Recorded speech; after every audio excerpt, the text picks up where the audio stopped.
ভাই প্রশ্ন করলেন যে বেশিরভাগ লোকের নামাজ পড়ার সময় পকেটে টাকা থাকে, আর বেশিরভাগ টাকাতে বিভিন্ন রকমের ছবি থাকে, বিভিন্ন মানুষের ছবি। নামাজ পড়ার সময় যদি টাকা পকেটে থাকে বা মানি ব্যাগে, তাহলে কি এটা শিরক? আর তাই আপনি ভাবছেন যে এটা কি হারাম টাকা নিয়ে নামাজ পড়া? কোন মূর্তির সামনে সেজদা করা হারাম। যদি টাকাটা রাখেন আপনার মাথার সামনে, তারপর সেজদা করেন, হারাম। টাকাটা বুকের কাছে রেখে নামাজ পড়লে এটা হারাম। কিন্তু যদি রাখেন পকেটে, রাখছেন পেছনের পকেটে, তবে শুধু নিয়তটাই সব নয়। আপনি টাকাটা রাখলেন মাথার সামনে আর বললেন আমার নিয়ত কিন্তু পূজা করা না, তাহলে সেটাও কিন্তু হারাম। বলছেন মূর্তিকে সেজদা করা আমার নিয়ত না, তারপরে সেজদা করছেন, সেটা হারাম।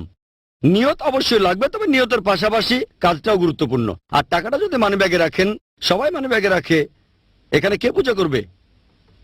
ঠিক, মানি ব্যাগটা রাখছেন পেছনের পকেটে, অবশ্য অনেকে বুক পকেটে টাকা রাখে। এখন টাকা দেখা না গেলে কোনো সমস্যা নেই, এটা অনেক সময় হয়। অনেকে বুক পকেটে টাকা রেখে নামাজ পড়ে, যখন সেজদায় যায় টাকাটা তখন পড়ে যায়। তখন একটু খেয়াল রাখতে হবে, টাকাটা তুলে নিয়ে পকেটে রাখেন, সমস্যা নেই। নড়াচড়া করতে পারবেন না এমন না। যদি দেখেন কেউ ভুল করছে, সামনে দিয়ে হেঁটে যাচ্ছে, তাকে থামাতে পারেন আপনি। হাদিস বলছে থামানোর জন্য শক্তিও প্রয়োগ করতে পারেন। ঠিক, যদি এমন কিছু হয়, ধরেন পকেটে টাকা ছিল, সেটা আপনার সামনে পড়লো আর তাতে ছবি আছে, টাকাটা তুলে প্যান্টের পকেটে রাখেন যাতে আবারও না পড়ে। তা না হলে এভাবে আপনাকে অনেকবার টাকাটা তুলতে হবে।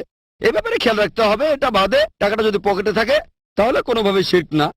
পকেটে টাকা রেখে নামাজ পড়তে পারেন, যদি টাকাটা দেখা না যায়, সামনে না থাকে, তাহলে সমস্যা নেই। শেখ আহমেদ দিদাতের দ্বারা অনুপ্রাণিত হয়ে ইসলামিক রিসার্চ ফাউন্ডেশন প্রতিষ্ঠা করলাম। বক্তা হওয়ার জন্য না, বক্তা তৈরি করার জায়গা করেছি। রাজা হতে পারবো না, রাজা তৈরি করবেন।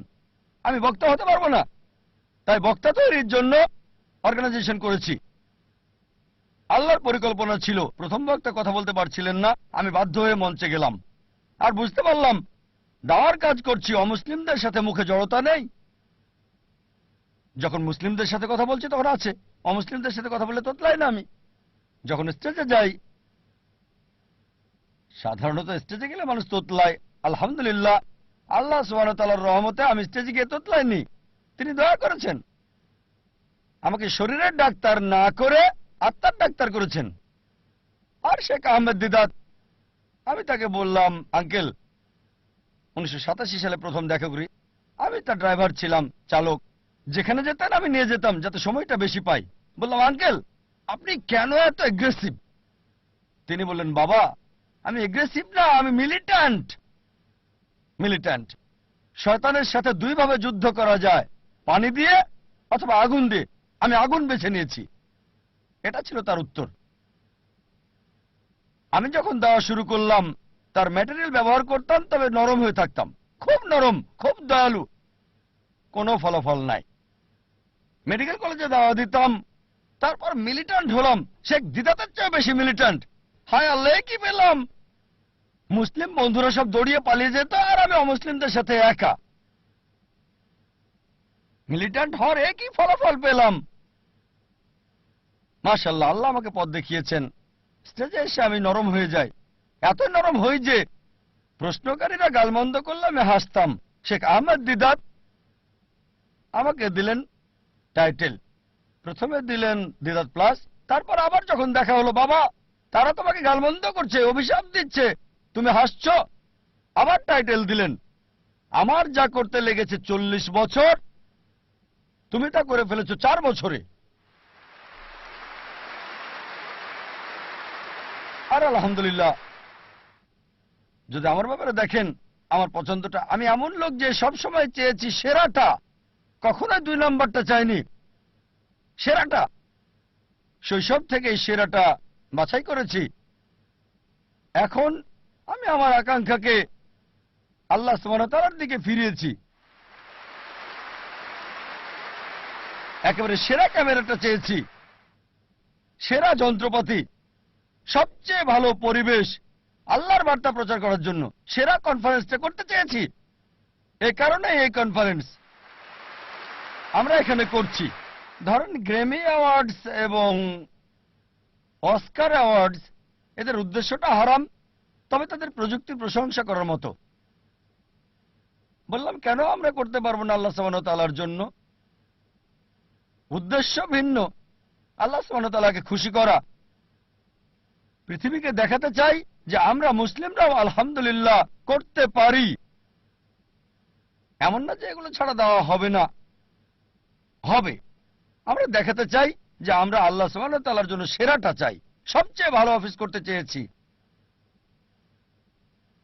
এজন্য সবচেয়ে ভালো অফিস করেছি, ব্যবহার করেছি ইটালিয়ান মার্বেল। আমার অফিসে ইটালিয়ান মার্বেল, ইসলামিক রিসার্চ ফাউন্ডেশনে। আমার বাড়িতে ইটালিয়ান মার্বেল নাই। কেন? যে স্থানে মানুষ আল্লাহ সম্পর্কে জানতে আসে তাদের সেরাটা দিতে চেয়েছি। সে সময় 1990-এর দিকে ইন্ডিয়াতে ইটালিয়ান মার্বেল মুসলিম অফিসে শুনি নাই। সামান্য দিয়ে শুরু। আমাদের অফিস ছিল মাত্র 20 থেকে 25 বর্গ মিটারের, 25 বর্গ মিটার অফিস ছিল, একজন কর্মচারী। এখন মাশাআল্লাহ আল্লাহর দয়ায় এখন 400-রও বেশি এমপ্লয়ি মাশাআল্লাহ। সবচেয়ে বড় দাওয়া প্রতিষ্ঠান মাশাআল্লাহ। আল্লাহ সাহায্য করেছেন। স্কুলে আমি ভালো বিতার্কিক ছিলাম, খুবই ভালো। উদ্দেশ্য কি ছিল? বিতর্কে জয়ী হওয়া। উদ্দেশ্য পরিবর্তন করেছি, দিন প্রচারের চেষ্টা করছি, সত্য দিন, ফলাফল পাচ্ছি। প্রথমে আমি ঘুমাতাম 5 ঘন্টা 6 ঘন্টা মেডিকেলের সময়, এখন ঘুমাই মাত্র 3 ঘন্টা আল্লাহর জন্য। আর আমার সবসময় চেষ্টা ছিল পৃথিবীতে ভিন্ন কিছু বা সেরা কিছু করা, দুটো যে কোনো একটা। মাশাআল্লাহ একটা ভিন্ন চ্যানেল শুরু করলাম তুলনামূলক ধর্মতত্ত্বের উপর। আল্লাহ এটাকে পৃথিবীর সবচেয়ে জনপ্রিয় চ্যানেল করেছেন, 100 মিলিয়নেরও বেশি দর্শক মাশাআল্লাহ। 1-2 বছর পর চালু করেছি নতুন চ্যানেল পিস টিভি উর্দু। গত কনফারেন্সে ঘোষণা করেছিলাম ইনশাআল্লাহ জুন অথবা জুলাইয়ের মধ্যে চালু করব নতুন চ্যানেল, এবং আল্লাহ সাহায্য করেছেন। 19 জুন চালু করেছি নতুন চ্যানেল পিস টিভি উর্দু। ইনশাআল্লাহ এই কনফারেন্সের শেষ দিনে ইনশাআল্লাহ যদি আল্লাহ চান, ঘোষণা দিতে চাই চালু করতে যাচ্ছি 3য় চ্যানেল পিস টিভি বাংলা।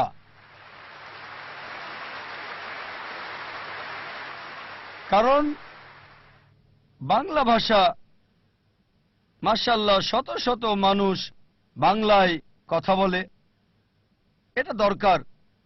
আমার ইচ্ছা সব ভাষায় এরকম ইসলামিক চ্যানেল চালু করা। তবে আল্লাহ যদি চান রমজানের পর ইনশাআল্লাহ আগামী বছর 2010-এ ইনশাআল্লাহ যদি আল্লাহ চান, আল্লাহ যদি সাহায্য করেন, আল্লাহর সাহায্যে 3য় চ্যানেল চালু করব পিস টিভি বাংলা ইনশাআল্লাহ। আরেকটা আশা ছিল চ্যানেলের পাশাপাশি একটা স্থান থাকবে যেখানে মানুষকে জীবনের আসল লক্ষ্যের শিক্ষা দেওয়া হবে। তাই স্কুল চালু করেছি, ইসলামিক ইন্টারন্যাশনাল স্কুল। উদ্দেশ্য আল্লাহ সুবহানাহু ওয়া তাআলার সন্তুষ্টি। আল্লাহকে খুশি করার মধ্য দিয়েই দেখবেন আল্লাহ আখিরাত এবং দুনিয়াতেও পুরস্কার দান করবেন। এই ইচ্ছা নিয়েই স্কুল চালু করেছি যে ইনশাআল্লাহ ইসলামিক ইন্টারন্যাশনাল স্কুলের প্রত্যেকটা ছাত্র, বোম্বেতে 400-রও বেশি, চেন্নাইয়ে 250-এর বেশি, ইনশাআল্লাহ তাদের সবাই 100 গুণ বেশি ভালো পাবে শিক্ষা এবং পরিবেশ জাকির নায়েকের চেয়ে। এটা আল্লাহর হাতে। তিনি জাকির নায়েক বানাবেন কি তারও বেশি। তবে আমাদের উদ্দেশ্য তাদের ভিত্তি করে দেওয়া, ফাউন্ডেশন দেয়া, যেখানে 100 গুণ ভালো সেবা পাবে, ট্রেনিং পাবে, ভিডিও পাবে, পরিবেশ জাকির নায়েকের চেয়ে। এটা আল্লাহর হাতে, তিনি বানাবেন কিনা। একটা উদাহরণ দিচ্ছি আমি। আমার ছেলে ফারিক নায়েক,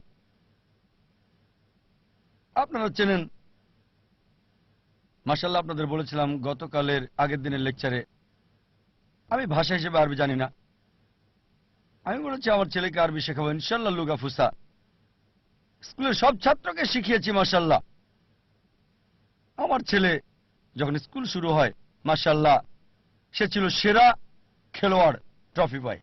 একবার না, দুইবার না, তিনবার না, চারবার না, টানা 5 বার পেয়েছে সে।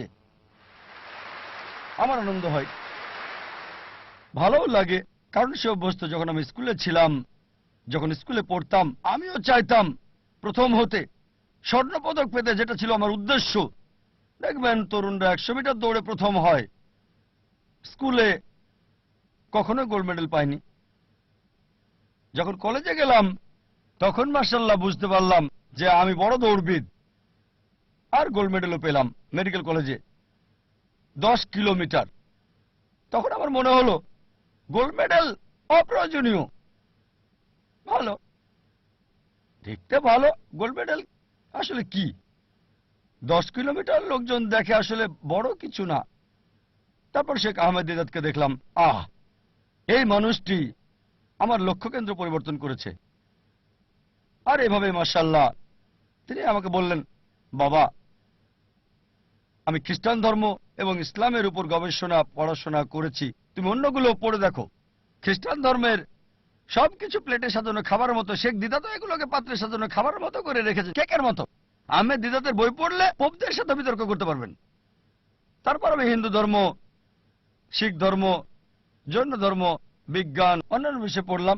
মাশাআল্লাহ শেখ দিদাতের লেকচার দর্শক দেখে অভিভূত আমি। সবচেয়ে বেশি দর্শক হয়েছিল বার্মিংহামে, 12,000 মানুষ ছিল। মাশাআল্লাহ। আপনি কি এক ঈশ্বরে বিশ্বাস করেন? হ্যাঁ, আপনি কি বিশ্বাস করেন যীশু খ্রিস্ট ঈশ্বর? আমার ধর্ম মতে তাই। আমি বিশ্বাস করি তিনি ঈশ্বর, তিনি আমাদের ঈশ্বরের পুত্র। এমন কোন কথা কি আছে সম্পূর্ণ বাইবেলে যেখানে যীশু খ্রিস্ট, তারপর শান্তি প্রসিত হোক, নিজে বলেছেন, কোন দ্ব্যর্থহীন বাক্য, কোন সুস্পষ্ট উক্তি আপনার জানা মতে বাইবেলের মধ্যে যেখানে যীশু খ্রিস্ট, তারপর শান্তি প্রসিত হোক, নিজে বলেছেন যে আমি ঈশ্বর, অথবা বলেছেন আমার উপাসনা করো? যদি আপনি বাইবেলের কোন অনুচ্ছেদ দেখাতে পারেন সুস্পষ্ট করে বলা দ্ব্যর্থহীন ভাবে, যেখানে যীশু খ্রিস্ট, তারপর শান্তি প্রসিত হোক, নিজে বলেছেন তিনি ঈশ্বর, অথবা বলেছেন আমার উপাসনা করো, আমি আপনার সঙ্গে আপনার ধর্ম গ্রহণ করব।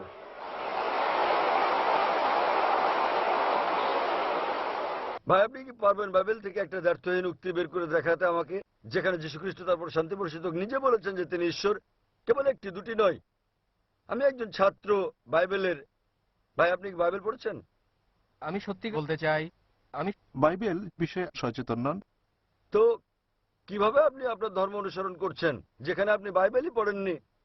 আমি পড়েছি বাইবেল, এবং আমি আপনাকে বলছি একটিও দ্ব্যর্থহীন বাক্য খুঁজে পাবেন না সম্পূর্ণ বাইবেলে যেখানে যীশু খ্রিস্ট বা ইসলাম নিজে বলেছেন তিনি ঈশ্বর কিংবা তার উপাসনা করতে। আপনি বাইবেল পড়ে দেখবেন যীশু খ্রিস্ট বা ইসলাম নিজে বলেছেন, এটা উল্লেখ আছে গসপেল অফ জন অধ্যায় নম্বর 14 অনুচ্ছেদ নম্বর 28। তিনি বলেছেন আমার পিতা আমার চেয়ে মহান। গসপেল অফ জন অধ্যায় নম্বর 10 অনুচ্ছেদ নম্বর 29। আমার পিতা সবার চেয়ে মহান। গসপেল অফ ম্যাথিউ অধ্যায় নম্বর 12 অনুচ্ছেদ নম্বর 28। আমি শয়তানকে তাড়িয়ে দেই ঈশ্বরের আত্মার সাহায্যে। গসপেল অফ লুক অধ্যায় নম্বর 11 অনুচ্ছেদ নম্বর 20। আমি ঈশ্বরের আত্মার সাহায্যে শয়তানকে তাড়িয়ে দেই। গসপেল অফ জন অধ্যায় নম্বর 5 অনুচ্ছেদ নম্বর 30। আমি নিজে নিজে কিছু করতে পারি না, আমি যেমন শুনি তেমন বিচার করি, আর আমার বিচার সঠিক। আমি আমার ইচ্ছা পূরণ করি না, বরং আমার পিতার ইচ্ছা পূরণ করি। ভাই প্রশ্ন করলেন যে আপনার বন্ধু মনে করেন খিলাফত প্রতিষ্ঠা করতে পারলেই সব সমস্যার সমাধান হয়ে যাবে।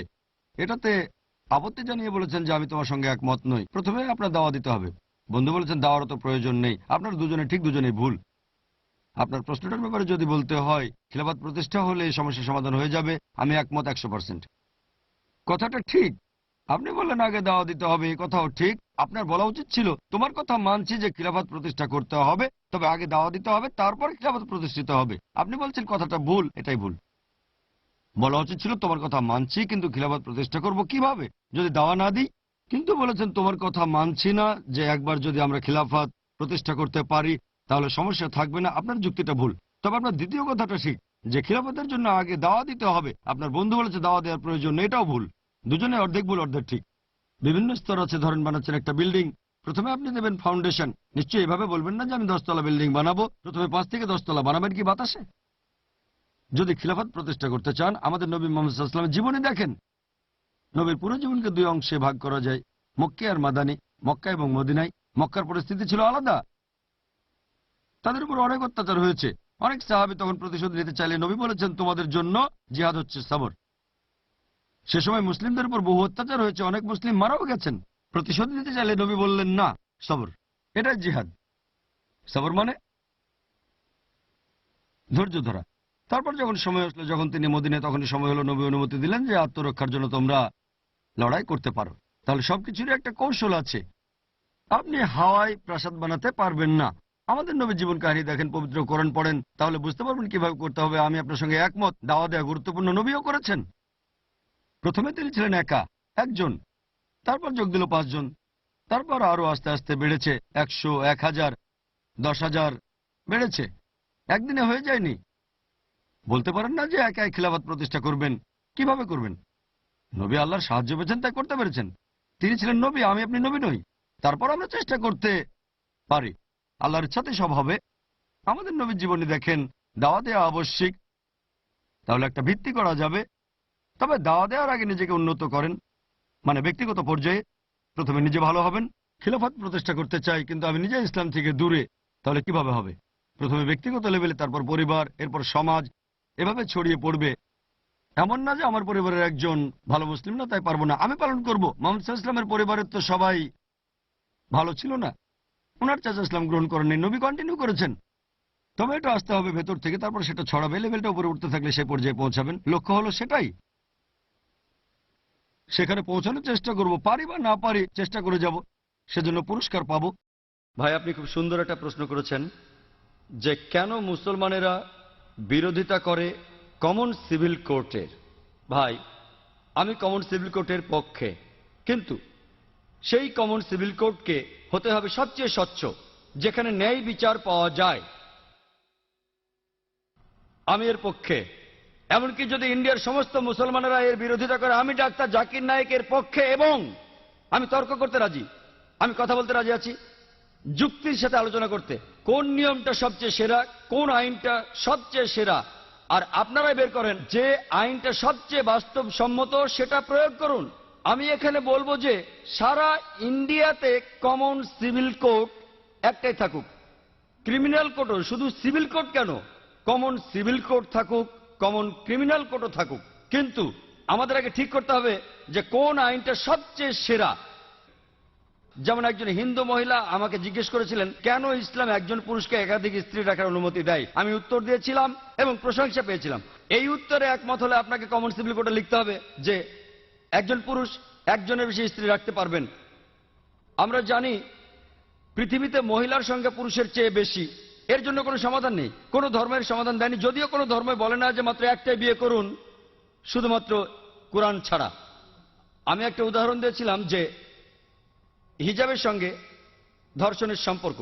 আমি উপমা দিয়েছিলাম যে সবচেয়ে কঠিন যে শাস্তিটা আমরা দিতে পারি, যে সর্বোচ্চ শাস্তিটা আমরা দিতে পারি, যার ফলাফল সবচেয়ে ভালো, যেমন ইসলাম বলে মহিলাদের হিজাব পরা উচিত।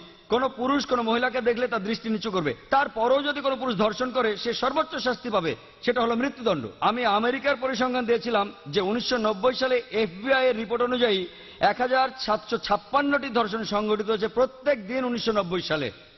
1996 সালে US ডিপার্টমেন্ট অফ জাস্টিসের রিপোর্ট অনুযায়ী 2713টি ধর্ষণের ঘটনা ঘটেছে প্রত্যেক দিন 1996 সালে। অর্থাৎ প্রতি 32 সেকেন্ডে একটি ধর্ষণ ঘটছে। আমরা এখানে যে 2 ঘন্টা ধরে আছি, আমেরিকায় 200-রও বেশি ধর্ষণের ঘটনা ঘটে গেছে এই সময়ের মধ্যে। আমি বলছি, যদি আপনারা ইসলামী শরিয়া মেনে চলেন যে যখনই কোনো পুরুষ মহিলার দিকে তাকাবে সে তার দৃষ্টি নিচু করবে, প্রত্যেক মহিলা ইসলামী হিজাব পরবে, পুরো শরীর ঢাকা থাকবে মুখ ও হাতের কবজি বাঁধে, তারপরও যদি কেউ ধর্ষণ করে সে সর্বোচ্চ শাস্তি পাবে। আমি একটা প্রশ্ন করছি, ধর্ষণের হার কি তাতে বাড়বে, একই রকম থাকবে, নাকি কমে যাবে? এটা কমে যাবে, এটাই বাস্তব আইন। আর আপনারা দেখবেন একটা অনুষ্ঠান দেখিয়েছিল বিবিসিতে, যেখানে বলা হচ্ছিল নাইজেরিয়া সম্পর্কে। তারা ইসলামী শরিয়া প্রয়োগ করেছিল, ধর্ষণের শাস্তি মৃত্যুদণ্ড, আর তখনই ধর্ষণের ঘটনা সেখানে কমে গিয়েছিল। পৃথিবীতে সবচেয়ে কম ধর্ষণের ঘটনা ঘটে সৌদি আরবে। আমি সৌদি আরবের পক্ষে বলছি না, তবে যেটা ভালো তার প্রশংসা করা উচিত। আমি অভিনন্দন জানাই LK আদবানিকে। আমার মনে পড়ছে কয়েক বছর আগে 1999 সালে অক্টোবর মাসে তিনি একটা বিবৃতি দিয়েছিলেন স্বরাষ্ট্রমন্ত্রী হিসেবে যে মৃত্যুদণ্ডই হবে একজন ধর্ষকের শাস্তি। তাকে অভিনন্দন জানাই, তিনি ইসলামের কাছাকাছি এসে গেছেন। হয়তো এর পরে স্বরাষ্ট্রমন্ত্রী বলবেন যে সব মহিলাদের হিজাব পরা উচিত। ভাই, খুব সুন্দর প্রশ্ন করলেন যে যদি কোরআন ঈশ্বরের বাণী হয় তাহলে ঈশ্বরের স্রষ্টা কে? খুব ভালো প্রশ্ন। যদি আপনাকে জিজ্ঞেস করি যে আপনার বন্ধু জন একটা সন্তান জন্ম দিয়েছে, আপনি কি বলতে পারবেন সন্তানটা ছেলে না মেয়ে? আপনার বন্ধু জন হাসপাতালে একটা সন্তান জন্ম দিয়েছে, সন্তানটা ছেলে নাকি মেয়ে বলতে পারবেন? অনুমান করে বলেন। না, ছেলে না মেয়ে? বলতে পারছি না, সরি, অনুমান করতে পারছি না। চেষ্টা করেন। 50% হলো বলেন। হ্যাঁ, 50 ভাগ, অর্ধেক সম্ভাবনা। ঠিক আছে, বলেন। ছেলে। ছেলে। ভাই, পুরুষ কি সন্তান জন্ম দিতে পারে? না, এখন এটা ছেলে না মেয়ে? নামটা মেয়ে নাম হতে হবে। আমি আপনাকে বলছি আপনার বন্ধু জন। আমি জানি না কোনো মহিলার নাম জন হয় কিনা। না, আমরা বলবো না। আচ্ছা আচ্ছা, ধরেন আপনার বন্ধু, ছেলে বন্ধু, সে হাসপাতালে গিয়ে একটা সন্তান জন্ম দিল। সন্তানটা ছেলে না মেয়ে? মেয়ে। পুরুষ কি সন্তান জন্ম দিতে পারে? না। এখন বুঝতে পেরেছেন, পুরুষ সন্তান জন্ম দিতে পারে না, তাহলে ছেলে না মেয়ে এই প্রশ্নটা আসে কি করে? তাই বলা হয়েছে ঈশ্বরকে কেউ সৃষ্টি করেনি। আপনার প্রশ্ন, কে ঈশ্বরকে সৃষ্টি করেছে? আমার প্রশ্নের মতো যে পুরুষটা সন্তান জন্ম দিয়েছে হাসপাতালে, সেটা ছেলে নাকি মেয়ে, প্রশ্নটাই অযৌক্তিক। কারণ আমরা জানি যে পুরুষ সন্তান প্রসব করে না, তাহলে ছেলে না মেয়ে এই প্রশ্ন আসে কি করে? তাই বলা হয়েছে ঈশ্বরকে কেউ সৃষ্টি করেনি। প্রত্যেক সৃষ্টির একজন স্রষ্টা থাকে, ঈশ্বরের কোনো স্রষ্টা নেই। তাই নাস্তিকের সাথে তর্কের সময় কখনোই বলি না যে সবকিছুরই স্রষ্টা আছে। আমি বলি প্রত্যেক সৃষ্টির স্রষ্টা আছে, ঈশ্বর কোনো সৃষ্টি নয়। বলা হয়েছে যখনই আমি বলবো ঈশ্বরের স্রষ্টাকে, আর সেই ঈশ্বর নয়। ولم يقل له كفوا احد